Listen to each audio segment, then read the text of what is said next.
मयूरभंज जिला करंजिया ठारे विश्व ओडिया भाषा सम्मेलन अनुष्ठित हो जाएगी। करंजिया विज्ञापित अंचल परिषद कार्यालय पक्षर आज प्राय अपराह 4 घंटिका समय एनएससी कार्यालय सम्मेलन कक्षठारे अनुष्ठित होता बेले करंजिया अतिरिक्त तहसिलदार श्रीजुक्त नित्यानंद सेठी सभापतित्व करते। तेज यह कार्यक्रम में मुख्य अतिथि भाव एनएससी अधिकारी पप्पी पृष्टि जोगदे प्रथमे जगतरनाथ जगन्नाथ फोटोचित्र में पुष्पमाल्य अर्पण करने सहित प्रदीप प्रज्वलन कर कार्यक्रम को आरंभ करते।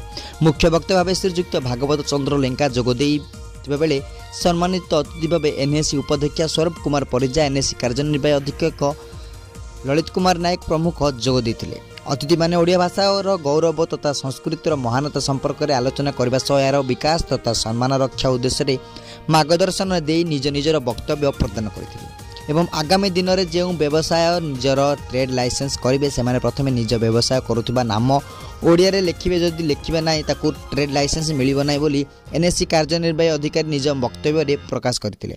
उक्त कार्यक्रम में विभिन्न विद्यालय और महाविद्यालय शिक्षक शिक्षयित्री साहित्य प्रेमी जनसाधारण माने उपस्थित थे। शेष में उपस्थित समस्त साहित्य प्रेमी और कवि गान कर संबर्धित करा।